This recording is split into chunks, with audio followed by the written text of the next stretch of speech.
Hello students, मैं आपके साथ हूँ स्टैंडर्ड 8 का प्रैक्टिस सेट 7.3 को लेकर। इसमें हमारा फर्स्ट क्वेश्चन है, which of the following statement are of inverse variation. कौन सा स्टेटमेंट इनवर्स वेरिएशन में है, ये हमें यहाँ पे राइट करना है। तो देखो यहाँ पे फर्स्ट स्टेटमेंट देख लो, number of workers on a job and time taken by them to complete the job. तो यहाँ पे ये जो क्वांटिटीज दी हुई है, number of workers on a job and time taken by them to complete the job, ये दो क्वांटिटीज है। इनमें कौन सा रिलेशन है, यानी कि उनकी उलट स्थिति है या सेम स्थिति है, हम यहाँ पे देख लेते हैं। तो देखो यहाँ पे हम number of workers on a job increases, तो वर्क कंप्लीट करने के लिए, जॉब कंप्लीट करने के लिए जो टाइम रहेगा वो डिक्रीज हो जाएगा। ओके, तो ये कौन सी स्थिति है, उलट स्थिति है। तो यहाँ पे हम पहले राइट कर लेंगे as the number of workers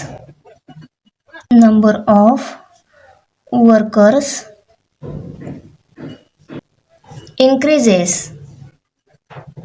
the time taken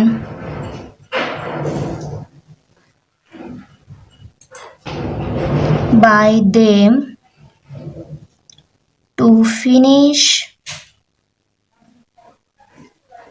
a job decreases। Okay, तो यहाँ पे उलट स्थिति है, उलट स्थिति को ही हम क्या बोलते हैं, इनवर्स वेरिएशन बोलते हैं। यहाँ पे हम राइट करेंगे this is an statement of inverse variation.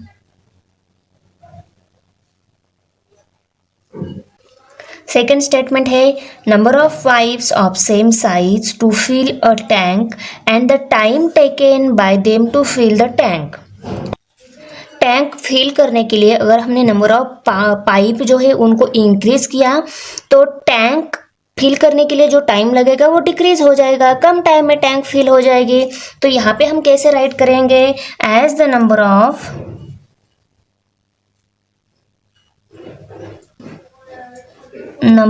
pipes increases, the time taken to fill the tank decreases। Okay, तो ये क्या कौन सा स्टेटमेंट है, इनवर्स वेरिएशन स्टेटमेंट है। यहाँ पे हम राइट करेंगे this is an statement of inverse variation. Statement number 3 है, petrol fill in the tank of vehicles and its cost. अभी देखो, पेट्रोल जो हम टैंक में व्हीकल के फिल कर रहे हैं उसको अगर बढ़ाया, ओके, उसकी कॉस्ट भी बढ़ जाएगी। एक इंक्रीज किया तो दूसरा भी इंक्रीज होता है। ये कौन सा रिलेशन है, डायरेक्ट वेरिएशन रिलेशन है। तो यहाँ पे हम राइट करेंगे as the quantity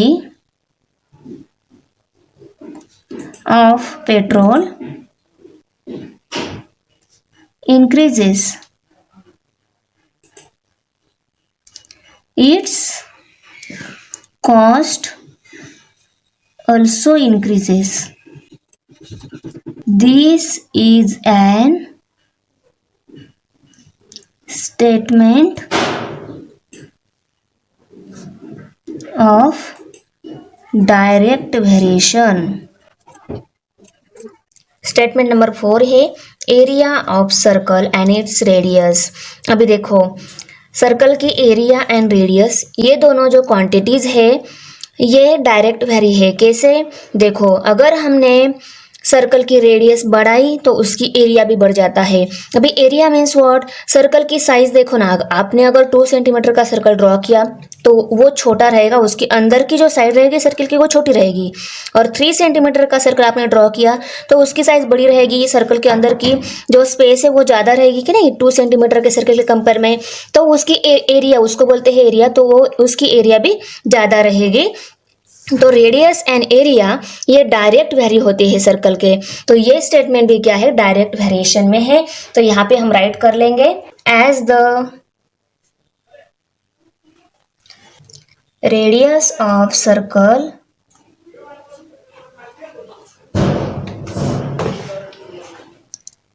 increases, the area of the circle also increases.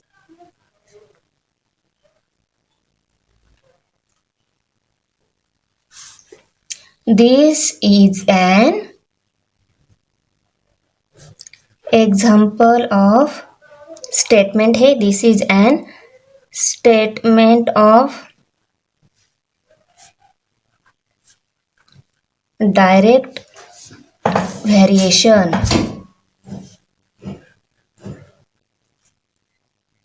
Question number 2 है, if 15 workers can build a wall in 48 hours, how many workers will be required to do the same work in 30 hours? यहाँ पे question क्या दिया है उसका meaning पहले समझ लो। अगर 15 वर्कर्स वॉल बिल्ड करने का जो काम है वो 48 आवर में कंप्लीट कर लेते हैं, तो यहाँ पे हमें कितने वर्कर लगेंगे जब हमें वो काम 30 आवर्स में ही कंप्लीट करना है। अगर हमें आवर कम करने हैं तो वर्कर बढ़ाने होंगे, हमें सेम काम करना है वो कम आवर में करना है तो वर्कर बढ़ाने होंगे।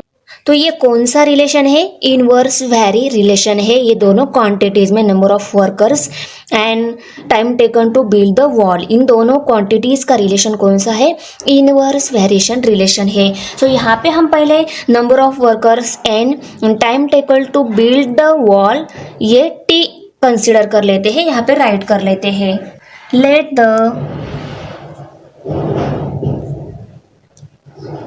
Number of be n and the time to build a wall in hour be t।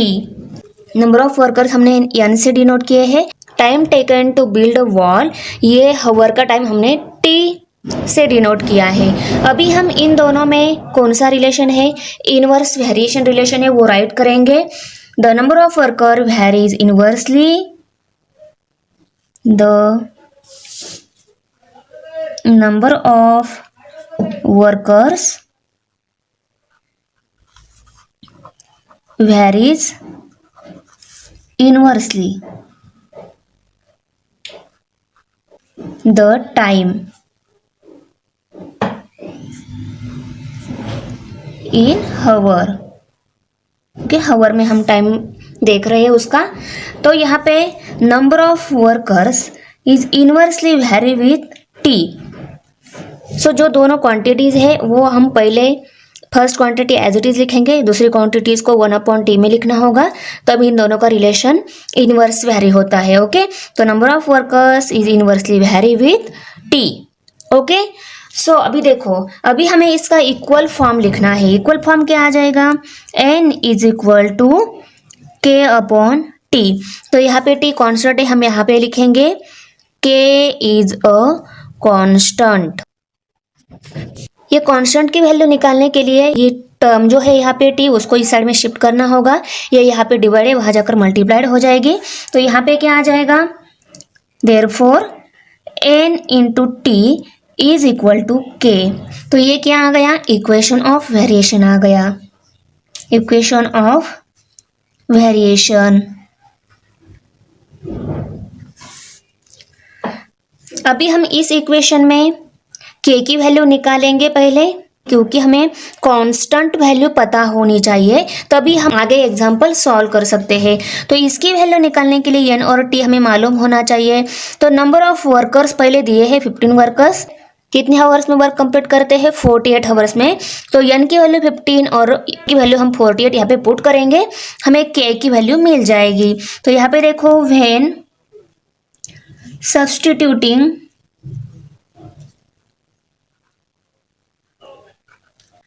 n is equal to 5, t is equal to 48 hours.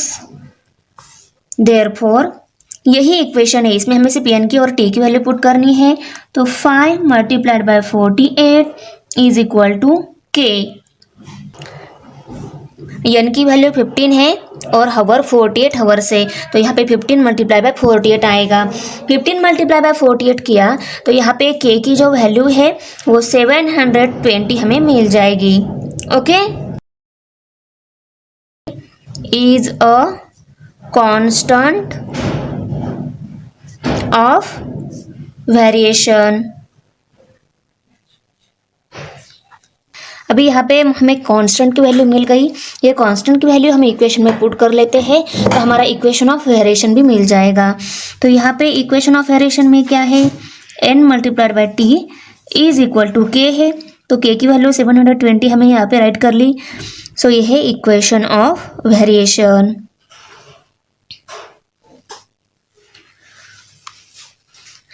अभी हमें इक्वेशन ऑफ वेरिएशन में k की वैल्यू मिल गई है, तो इसमें से कोई एक वैल्यू है तो हम दूसरी वैल्यू इजीली निकाल सकते हैं। तो देखो क्वेश्चन में हमें 38 आवर्स में वर्क कंप्लीट करना है, तो उसके लिए नंबर ऑफ वर्कर कितने लगेंगे वो निकाल लेते हम पहले। ओके, सो हावर्स यानी कि t वैल्यूज दी गई है। When substituting t is equal to 30। Okay, अगर हम t is equal to 30 value equation में पुट कर लेते हैं, हमें n यानी कि नंबर ऑफ वर्कर्स कितने लगेंगे वो निकल आएंगे। तो therefore n multiplied by t is equal to 720, ये इक्वेशन है हमारा। इस इक्वेशन में हम t वैल्यू पुट कर लेते हैं, n एज इट इज रहेगा, t 30 है इज इक्वल टू 720। n की वैल्यू निकालनी है तो ये 30 को इस साइड में शिफ्ट करना होगा, ये 30 यहाँ पे मल्टीप्लाई आ जाकर डिवाइड हो जाएगा। तो n is equal to 720 divided by 30। Numerator denominator में सेम सेम जीरो है तो वो कट हो जाते हैं। अभी क्या है 72 अपॉन 3। सो देखो 72 को हम 3 से डिवाइड कर लेते हैं, 3 1 जा 3। 3 के टेबल में 7 नहीं है पर उससे थोड़ा छोटा वाला नंबर है 6।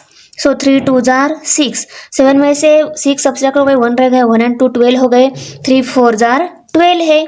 तो ये इसके जगह यहाँ पे हमें 24 ये नंबर मिल गया, और 3 की जगह 1। 24 अपन 1 मीन्स वॉट 24 ही आता है।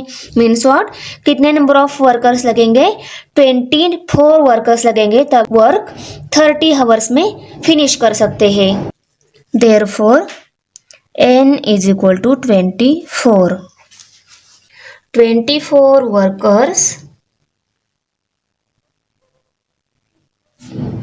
will be required.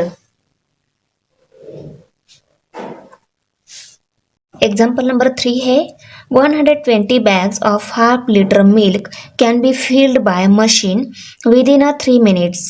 Find the time to fill such a 1800 bags. यहाँ पे हमें क्वेश्चन में क्या दिया है, 120 बैग्स हाफ लीटर के मिल्क के फिल करने के लिए 3 मिनट्स टाइम लगता है। तो 1800 ऐसी ही बैग हमें फिल करनी है, तो उसके लिए कितना टाइम लगेगा ये हमें फाइंड आउट करना है। तो यहाँ पे हम number of bags and time taken to fill such a bags ये n and t से डिनोट कर लेते हैं। Let the number of bags be n and the time taken to fill it in minutes be t। Okay, n और t हमने denote किया है n और t से। Then n is directly vary with t। ये increase किया तो ये भी इंक्रीज हो जाएगा, तो इसको हम इक्वल फॉर्म में कैसे लिखेंगे, therefore n is equal to k t. यहाँ पे k क्या है, कांस्टेंट है, k इज अ कांस्टेंट। अभी हम इक्वेशन फॉर्म में कैसे लिखेंगे, ये यहाँ पे मल्टीप्लाई है, वहाँ जाकर डिवाइड हो जाएगी, तो n upon t is equal to k।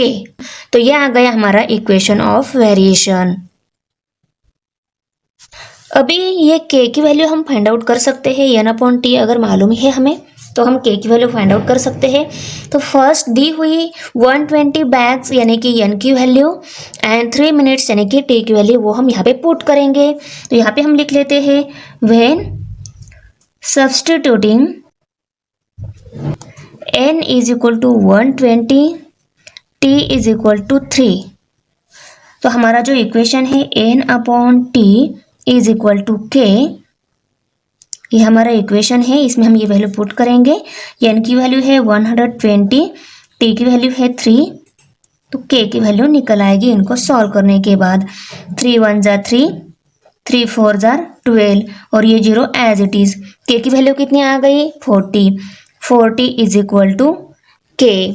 Okay, constant of variation is a constant of variation. Substituting n is equal to 1800, अगर हमने n इज इक्वल टू 1800 ये वैल्यू यहाँ पे हमारा इक्वेशन लिखना रह गया है, तो n upon t is equal to 40, ये आ गया हमारा इक्वेशन ऑफ वेरिएशन। तो इसी इक्वेशन में अब अगर हमने n की वैल्यू पुट कर दी तो हमें t की वैल्यू इजीली निकाल सकते हैं हम। तो यहाँ पे देखो ये इक्वेशन हम फिर से लिखेंगे, यहाँ पे n upon t is equal to 40 equation. अभी देखो n की वैल्यू है 1800, t वैल्यू हमें निकालनी है और ये 40 है। हमें t की वैल्यू निकालनी है तो t को ही उस साइड में शिफ्ट कर देते हैं। ये यहाँ पे डिवाइड है, वहाँ जाकर मल्टीप्लाई हो जाएगा, मीन्स व्हाट, वहाँ पे कोई नंबर नहीं रहेगा तो मल्टीप्लाई ही रहेगा, तो 1 के साथ मल्टीप्लाई रहेगा। तो t को उस साइड में शिफ्ट कर देंगे और ये 40 को इस साइड में शिफ्ट कर लेंगे। 40 यहाँ पे मल्टीप्लाई है, यहाँ डिवाइड हो जाएगा, t यहाँ पे डिवाइड है, वहाँ जाकर मल्टीप्लाई हो जाएगा। तो देखो 1800 upon 40 is equal to t into 1, यहाँ पे कोई मल्टीप्लाई नहीं उसके साथ तो 1 रहता है always, t multiply by 1 t ही रहता है।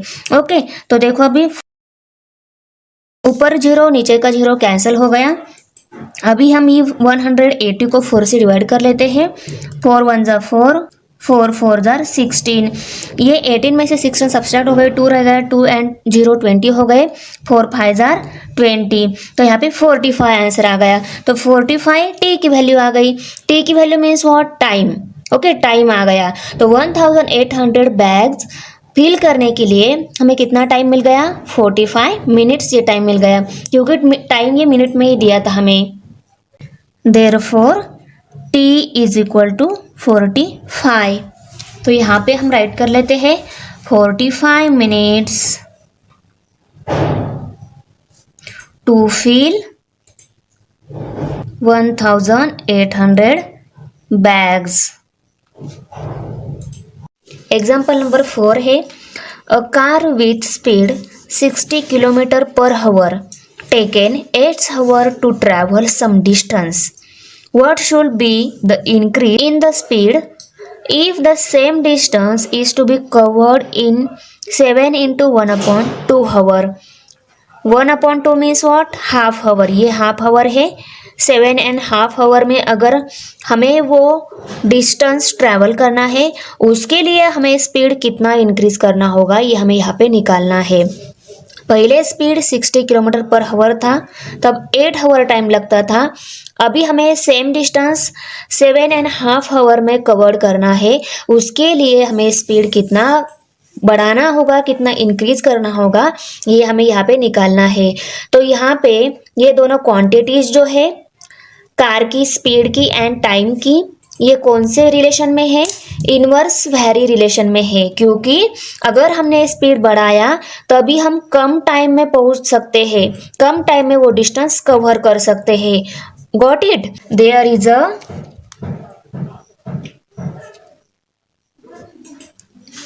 inverse variation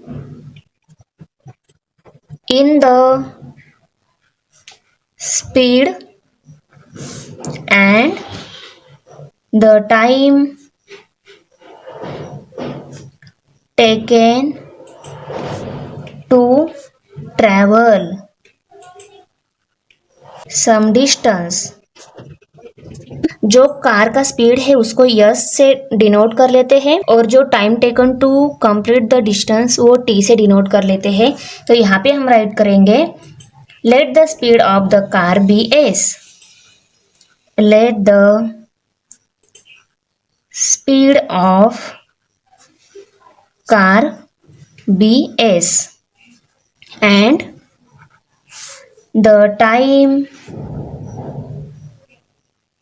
taken to travel some distance t। ओके, अभी यस एंड टी ये क्या है, इनवर्स वेरिएशन रिलेशन में है, उसको हम राइट करेंगे yes is inversely vary with T. तो टी को हमें 1/t में राइट करना होगा, वो राइट कर लिया हमें। अभी हम इसको इक्वल फॉर्म में कैसे लिखेंगे, एस इज इक्वल टू के अपॉन टी। के क्या है, कांस्टेंट है यहाँ पे, के इज अ कांस्टेंट। इसको इक्वेशन फॉर्म में कैसे लिखेंगे, तो इसको इस साइड में शिफ्ट करेंगे तो क्या आ जाएगा, s into t is equal to k, क्योंकि टी यहाँ पे डिवाइड है वहां जाकर मल्टीप्लाई हो जाएगा। तो yes T is equal to K is the equation of variation. अभी ये इक्वेशन मिल गया हमें, कांस्टेंट भी मिल गया। अभी हम कांस्टेंट की वैल्यू निकालना है हमें, तो पहले जो स्पीड एंड टाइम दिया है वो यहाँ पे पुट कर लेंगे, कांस्टेंट की वैल्यू हमें निकल आएगी। तो पहला स्पीड क्या दिया है, 60 किलोमीटर पर आवर स्पीड है, उसके लिए टाइम कितना है 8 आवर, और यस की और टी की वैल्यू हम यहाँ पे पुट कर लेते हैं। तो व्हेन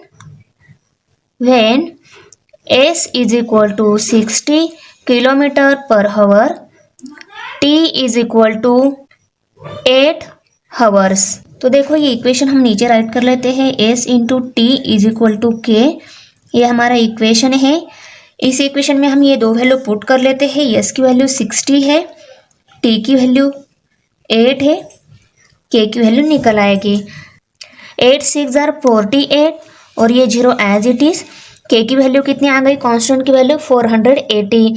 तो यहाँ पे is the constant of variation।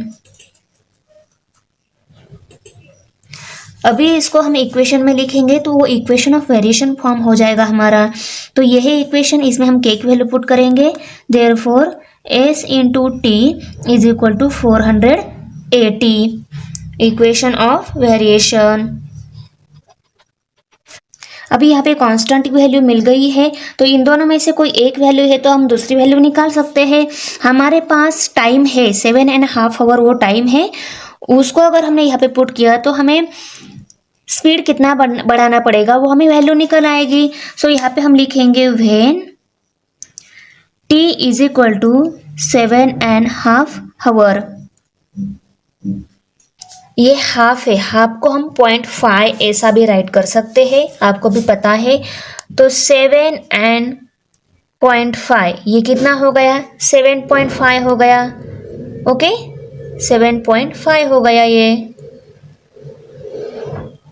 हम ये टी की वैल्यू 7.5 ये यहाँ पे इक्वेशन में पुट कर लेंगे। हमारे इक्वेशन क्या है, s into t is equal to 480, ये हमारा इक्वेशन है। अभी हम इस इक्वेशन में टी की वैल्यू ये 7.5 पुट करेंगे, s into 7.5 is equal to 480। अभी देखो यस की वैल्यू निकालनी, तो इस टर्म को, ये 7.5 को इस साइड में शिफ्ट करना होगा, ये यहाँ पे मल्टीप्लाई है वहाँ जाकर डिवाइड हो जाएगा। S is equal to 480 divided by 7.5। अभी देखो ये जो डेसिमल में नंबर है उसको हम फ्रैक्शन में कन्वर्ट करेंगे। तो कन्वर्ट करना बहुत इजी है, कैसे करेंगे देखो, s इज इक्वल टू 480 तो एज इट इज रहेगा, 7.5 को हमें फ्रैक्शन में कन्वर्ट करना है। ये फ्रैक्शन में कैसा कन्वर्ट हो जाता है, ये जो नंबर है विदाउट डेसिमल हम यहाँ पे लिखेंगे 75 और इसका फ्रैक्शन में यानी कि इसका डिनोमिनेटर क्या आ जाएगा, 1 के बाद एक 0 आएगा। क्यों, क्योंकि हमारे जो डेसिमल नंबर है उसमें डेसिमल पॉइंट के राइट साइड में एक डिजिट है, इसलिए हमें 1 के बाद एक जीरो लेना होता है। यहाँ पे अगर 2 डिजिट होते तो यहाँ पे हम 2 जीरो लेते। ओके, अभी देखो ये मेन लाइन है, इसके नीचे ये डिनोमिनेटर है, ये न्यूमरेटर है। ओके, सो अभी देखो डिनोमिनेटर का भी डिनोमिनेटर है तो वो न्यूमरेटर में चला जाता है। तो यहाँ पे कैसे फॉर्म हो जाएगा, 480 मल्टीप्लाइड बाय 10। डिनोमिनेटर का भी डिनोमिनेटर है तो वो न्यूमरेटर में चला जाता है, न्यूमरेटर में वो यहाँ पे डिवाइड है, न्यूमरेटर में मल्टीप्लाई हो जाएगा। तो 480 मल्टीप्लाई बाय 10 और डिवाइड में अभी यानी कि डिनोमिनेटर में सिर्फ एक ही नंबर है 75। ओके, हो गया। अभी हम इजीली सॉल्व कर सकते हैं। देखो ये 75 और 10 ये दोनों भी टर्म 5 से डिवाइड हो जाती है। 5 1 जा 5, 7 में से 5 सब्सट्रैक्ट हो गए तो यहाँ पे 2 रह गए, 2 and 5 25, 5 5 जा 25। कौन से नंबर 5 के मल्टीपल होते हैं, जिस नंबर का यूनिट प्लेस या तो 5 नहीं तो 0 होनी चाहिए तो वो नंबर्स 5 से डिवाइड हो जाते हैं। तो यहाँ पे 5 था, यहाँ पे 0 था, दोनों 5 से डिवाइड हो रही थी इसलिए हमने 5 से डिवाइड कर लिया। 5 2 जार 10। ओके, अभी देखो यहाँ पे कौन से नंबर है, 480 मल्टीप्लाइड बाय 2 नंबर से। देखो अभी यहाँ पे 480 मल्टीप्लाइड बाय 2 और डिनोमिनेटर में 15 है अभी। ओके, अभी देखो इसकी भी यूनिट प्लेस 0 है, इसकी 5 है, दोनों में 5 से डिवाइड हो जाते हैं, उनको कर लेंगे। 5 3 जार 15, यहाँ पे क्या आ जाएगा, 48 है, 45 है 5 के टेबल में, 5 9 जार 45। 48 में से 45 सब्सट्रैक्ट हो गए, यहाँ पे 3 रह गए, 3 and 0 30 हो गए, 5 6 जार 30 आ गया। ओके, अब ये 96 मल्टीप्लाई बाय 2 डिनोमिनेटर में 3 है, उसको हम यहाँ पे राइट कर लेते हैं 96 डिवाइडेड बाय 2 डिनोमिनेटर में 3। अब ये 96 जो नंबर है वो फिर से 3 से डिवाइड हो रहा है। सो 3 1 जार 3, 3 3 जार 9 और 3 2 जार 6। 32 इंटू 2 किया तो क्या नंबर आ जाएगा, हमें यहाँ पे वैल्यू क्या आ जाएगी, 2 2 जार 4, 2 3 जार 6, 64 ये वैल्यू आ गई। यानी कि स्पीड हमारा 64 आ गया। Therefore s is equal to 64। वो डिस्टेंस कवर करने के लिए हमें 64 किलोमीटर पर आवर ये स्पीड बढ़ाना होगा, पर कितना स्पीड इंक्रीज करना होगा, वो 60 था, 60 से हमें 64 करना पड़ेगा, यानी कि 4 से इंक्रीज करना पड़ेगा ना हमारी स्पीड, 4 नंबर से हमें स्पीड इंक्रीज करना होगा। तो यहाँ पे हम कैसे निकालेंगे, to cover the distance speed of the car should be 64 kilometre per hour. अभी देखो therefore increase in the speed is equal to, speed कितना इंक्रीज करना पड़ेगा, 64 माइनस 60 था, 64 करना पड़ेगा, तो 64 माइनस 60 किया तो यहाँ पे क्या आंसर आता है, हमारा 4 आंसर आता है। तो 4 किलोमीटर से स्पीड हमें इंक्रीज करना पड़ेगा। तो यहाँ पे हम लिखेंगे 4, ये 4 किलोमीटर पर आवर में है। ओके, तो यहाँ पे हम फाइनल आंसर में कैसे लिखेंगे, the speed of the car should B increase by 4 kilometre per our. Okay, तो बच्चों कैसी लगी मेरी वीडियो, अच्छी लगी तो लाइक करो, अपने फ्रेंड के साथ शेयर करो, हमारे चैनल सब्सक्राइब जरूर करो। मिलते हैं नेक्स्ट वीडियो में, बाय।